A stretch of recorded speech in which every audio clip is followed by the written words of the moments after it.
स्वागत है आप सभी का। आज हम लोग पुनः कक्षा 10 के भूगोल विषय का प्रश्न उत्तर करने वाले हैं। पिछले वीडियो में हमने चैप्टर 1 का कुछ भाग का प्रश्न उत्तर किया था। आज हम लोग चैप्टर 1 के ही अगले भाग का प्रश्न उत्तर करने वाले हैं। तो चलिए शुरू करते हैं। आप यहाँ देख सकते हैं इकाई 1 का ही यह खंड ख है और जिसमें दिया गया है जल संसाधन। तो जल संसाधन से संबंधित जितने भी प्रश्न हैं उसको आज हम लोग करने का प्रयास करते हैं।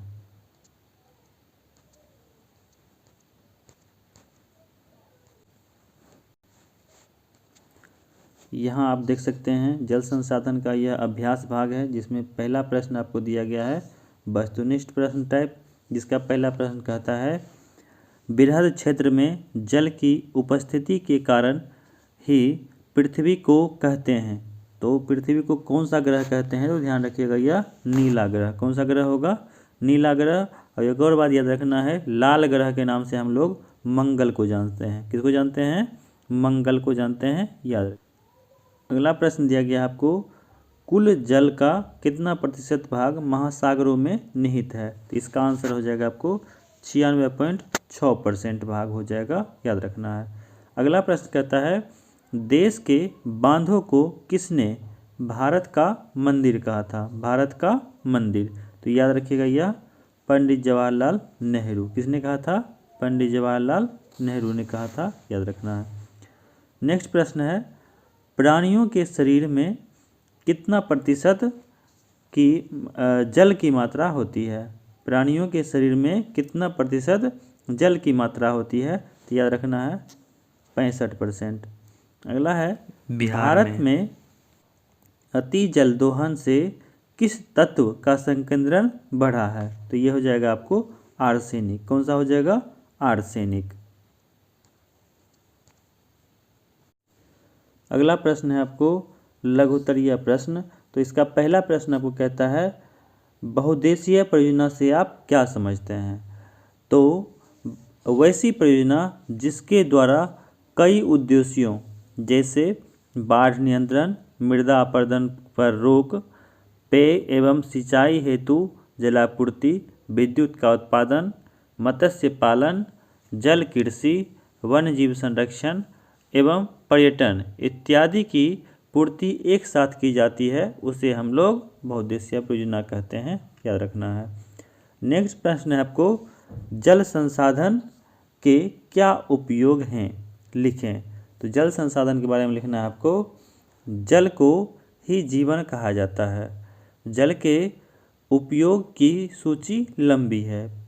पेयजल, घरेलू कार्य, सिंचाई, उद्योग, जन स्वास्थ्य, स्वच्छता तथा मलमूत्र विसर्जन इत्यादि कार्यों के लिए जल अति आवश्यक है। इसके अलावा जल विद्युत निर्माण तथा परमाणु संयंत्र, शीतलन, मत्स्य पालन, जल कृषि इत्यादि के लिए भी आपको जल अति आवश्यक है। तो इससे हम लोग कह सकते हैं क्या कि जल हमें बहुत ही अधिक उपयोगी है। अगला प्रश्न है अंतर्राज्यीय जल विवाद के क्या कारण हैं? तो इसका आंसर लिखना है चूँकि जल एक व्यापक उपयोगिता वाला संसाधन है और सभी के लिए आवश्यक भी है, अतः अपनी अपनी आवश्यकताओं की पूर्ति हेतु अधिकाधिक जल प्राप्त करना अर्थात जल का बंटवारा ही विवाद का मुख्य कारण है। भारत में कर्नाटक एवं तमिलनाडु के बीच कावेरी के जल बंटवारे का विवाद काफ़ी पुराना है। अगला प्रश्न है जल संकट क्या है? जल संकट तो उद्देश्य जनित जल की अनुपलब्धता को ही जल संकट के रूप में जाना जाता है। पृथ्वी पर विशाल जल सागर होने एवं नवीकरणीय संसाधन होने के बावजूद जल दुर्लभता का एक जटिल समस्या है। जल संकट के भाव उत्पन्न होते ही मानस पटल पर सूखाग्रस्त या अनावृष्टि क्षेत्र का चित्र उपस्थित होने लगता है। अगला प्रश्न है भारत की नदियों के प्रदूषण के कारणों का वर्णन कीजिए। तो यहाँ आपको लिखना है भारत के नदियों के प्रदूषण के कारण निम्नलिखित हैं। पहला हो जाएगा शहरों में बढ़ती आबादी एवं जीवन शैली। दूसरा हो जाएगा वाहित मल जल का नदियों में निस्तारण। तीसरा हो जाएगा धार्मिक अनुष्ठान एवं अंधविश्वास। चौथा हो जाएगा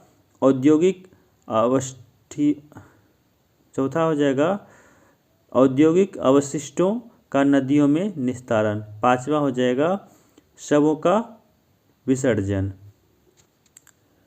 अगला भाग है गौ, जिसमें दिया गया है वन एवं वन्य प्राणी संसाधन। तो इससे संबंधित जितने भी प्रश्न बनते हैं उसका भी हम लोग आज ही प्रश्न उत्तर करने वाले हैं। तो चलिए शुरू करते हैं।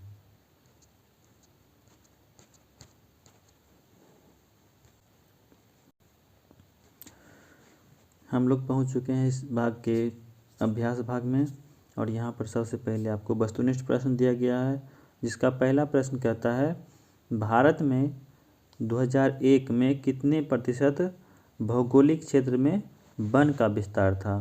तो ये आंसर याद रखना है आपको 19.27%, जो परसेंटेज अभी बढ़ के लगभग 25 पॉइंट कुछ के लगभग में पहुंच गया है।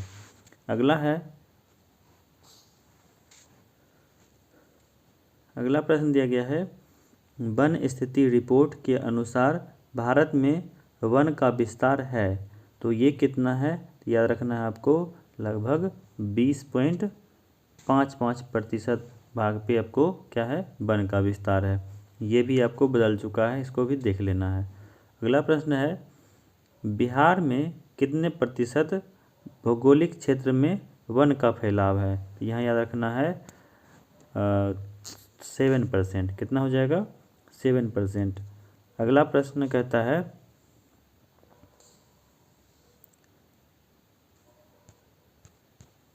अगला प्रश्न दिया गया है पूर्वोत्तर राज्यों के 188 आदिवासी जिलों में देश के कुल क्षेत्र का कितना प्रतिशत वन है। तो यहाँ याद रखना है आपको लगभग में 60.11%। कितना हो जाएगा 60.11% वन है, याद रखना है। नेक्स्ट प्रश्न दिया गया है किस राज्य में वन का सबसे अधिक विस्तार है। तो यहाँ हो जाएगा आपको मध्य प्रदेश। अगला कहता है वन संरक्षण एवं प्रबंधन की दृष्टि से वनों को कितने वर्गीकृत किया गया है, कितने भागों में वर्गीकृत किया गया है। यहाँ याद रखना है आपको 5 भागों में। कितने भागों में बांटा गया है 5 भागों में बांटा गया है, याद रखिएगा। अगला प्रश्न कहता है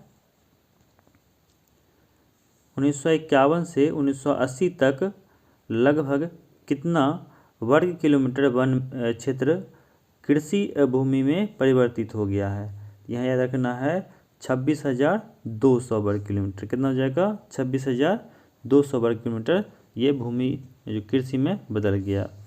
अगला प्रश्न है संविधान की धारा 21 का संबंध है तो किससे है। तो यहाँ याद रखना है वन्य जीवों तथा प्राकृतिक संसाधनों के संरक्षण से।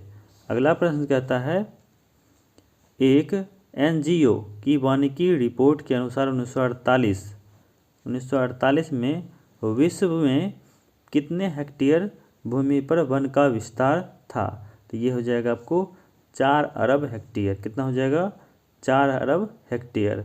अगला प्रश्न कहता है प्राकृतिक संसाधनों के संरक्षण 1968 में कौन सा कन्वेंशन हुआ। तो ये हो जाएगा आपको अफ्रीकी कन्वेंशन। कौन सा हो जाएगा अफ्रीकी कन्वेंशन। अगला कहता है इनमें कौन सा जीव है जो केवल भारत में पाया जाता है। तो यहाँ याद रखना है गंगई डॉल्फिन। कौन सा हो जाएगा गंगई डॉल्फिन हो जाएगा, याद रखिएगा। अगला प्रश्न है भारत का राष्ट्रीय पक्षी कौन सा है। तो ये हो जाएगा मयूर। कौन सा हो जाएगा मयूर, जिसको मोर भी कहते हैं, याद रखिएगा। अगला प्रश्न क्या है मैंग्रोव वन का सबसे अधिक विस्तार है। तो ये कहाँ हो जाएगा आपको पश्चिम बंगाल में, और ये पश्चिम बंगाल में है सुंदरबन में। ठीक है। अगला प्रश्न है आपको टेक्सोल टेक्सोल का उपयोग होता है। तो ये आपको कैंसर के इलाज में होता है। किसमें होता है? कैंसर के इलाज में। अगला प्रश्न है, चरक का संबंध किस देश से है, किस देश से था? तो ये हो जाएगा भारत। अगला प्रश्न है लघुत्तरीय प्रश्न है। इसमें पहला प्रश्न दिया गया है, बिहार में वन संपदा की वर्तमान स्थिति का वर्णन कीजिए। तो इसमें आपको लिखना है, बिहार विभाजन के बाद वन विस्तार में बिहार राज्य दयनीय हो गई है, क्योंकि वर्तमान बिहार में अधिकतर भूमि आपको कृषि योग्य है। मात्र 6764.14 हेक्टेयर में वन शेष बच गया है। यह भौगोलिक क्षेत्र का मात्र 7.1% है। बिहार के 38 जिलों में से 17 जिलों में वन क्षेत्र समाप्त हो चुका है।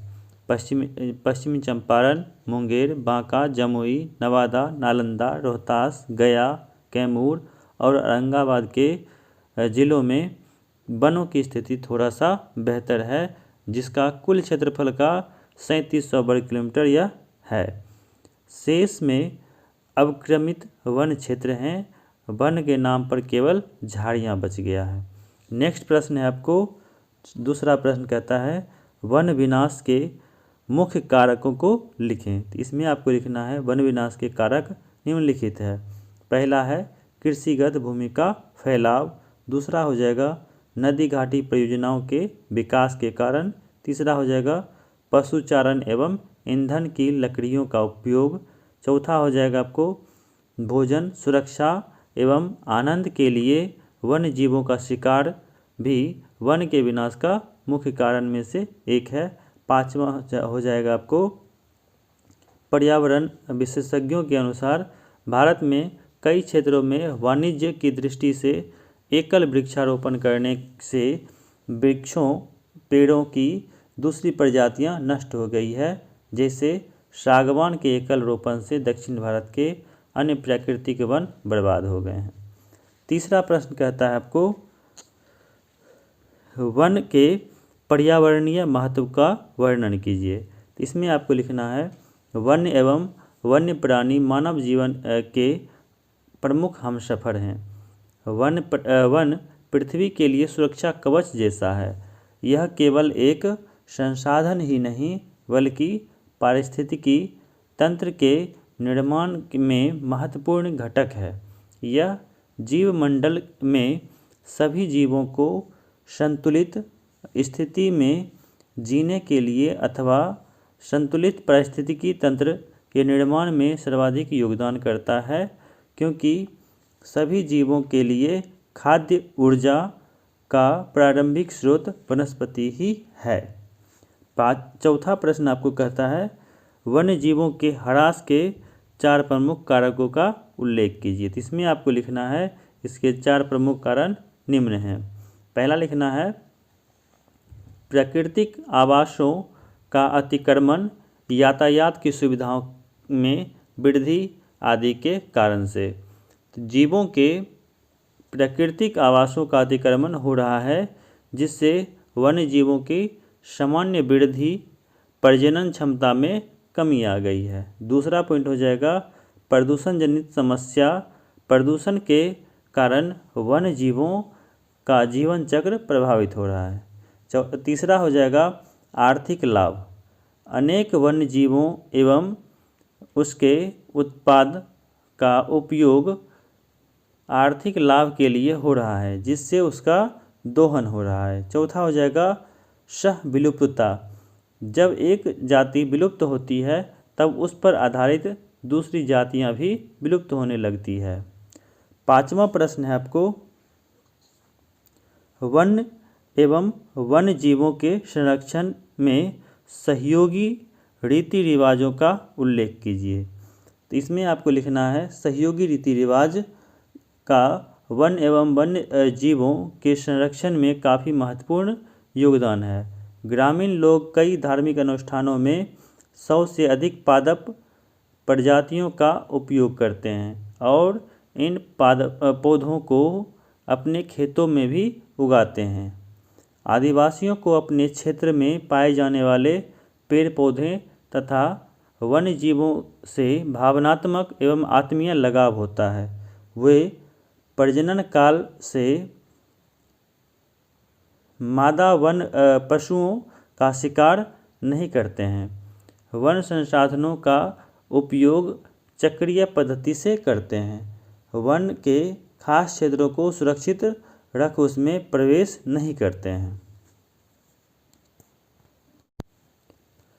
प्रश्न संख्या 6 दिया गया है, चिपको आंदोलन क्या है? तो इसको लिखना है उत्तर प्रदेश के टेहरी गढ़वाल, वर्तमान में ये उत्तराखंड में पड़ता है। पर्वतीय क्षेत्र में सुंदरलाल बहुगुणा के नेतृत्व में अनपढ़ जनजातियों द्वारा 1972 ईस्वी में एक आंदोलन शुरू किया गया जिसे चिपको आंदोलन के नाम से जाना जाता है।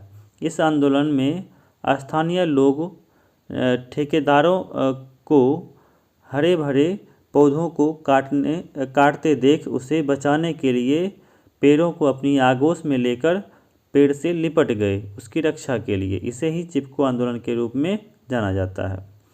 7वां प्रश्न कहता है आपको, कैंसर रोग के उपचार में वन का क्या योगदान है? इसमें लिखना है हिमालय यव, चीड़ के एक प्रकार का सदाबहार वृक्ष टेक्सोल, वेनकेटा एवं टी ब्रह्मीफोलिया एक औषधीय पौधा है जो हिमालय और अरुणाचल प्रदेश के कई क्षेत्रों में पाया जाता है। चीड़ की छाल, पत्तियों, टहनियों और जड़ों से टेक्सोल नामक रसायन निकाला जाता है। इससे कैंसर रोधी औषधि बनाई जाती है। यह विश्व की सबसे अधिक बिकने वाली कैंसर औषधि है। 8वां प्रश्न कहता है 10 विलुप्त होने वाली पशु पक्षियों का नाम लिखिए। इसमें लिखना है एशियाई चीता, गुलाबी सिर वाला बत्तख, डोडो गिद्ध जो भारत में पाई जाती थी, थाईलैंसियन जो ऑस्ट्रेलिया में पाई जाती थी, टिलर्स, सिकाऊ जो रूस में पाई जाती थी, शेर की 3 प्रजातियां बाली, जावन, कास्पियन जो अफ्रीका में पाई जाती थी, कस्तूरी मृग, चीतल ये भारत में पाई जाती है, इत्यादि जो क्या है विलुप्त प्राय है। अगला प्रश्न है आपको प्रश्न संख्या 9। इसमें कहता है वन्य जीवों के ह्रास में प्रदूषण जनित समस्याओं पर अपना विचार स्पष्ट कीजिए। तो इसमें लिखना है आपको परावैंगनी किरणें, अम्ल वर्षा और हरित गृह प्रभाव प्रमुख कारक हैं जिन्होंने वन्य जीवों को काफ़ी अधिक प्रभावित किया है। इसके अलावा वायु प्रदूषण, जल एवं मृदा प्रदूषण के कारण वन एवं वन्य जीवों का जीवन चक्र गंभीर रूप से प्रभावित हो रहा है। इससे इनकी प्रजनन क्षमता प्रभावित हो रही है। फलस्वरूप धीरे धीरे वन्य जीव संकटग्रस्त होते जा रहे हैं। 10वां प्रश्न है भारत के 2 प्रमुख जैव मंडल क्षेत्र का नाम, क्षेत्रफल एवं राज्यों का नाम बताएं। तो इसमें आपको लिखना है नीलगिरी। नीलगिरी याद रखिएगा आपको, ये 5520 वर्ग किलोमीटर में फैला हुआ है। ये जो है आपको तमिलनाडु, केरल, कर्नाटक राज्य में अवस्थित है। अगला है मानस बल। तो मानस बल आपको असम में पाया जाता है और इसका क्षेत्रफल जो है 2837 वर्ग किलोमीटर में यह फैला हुआ है। तो आज का यह प्रश्न उत्तर आपको कैसा लगा कमेंट में ज़रूर लिखें। धन्यवाद।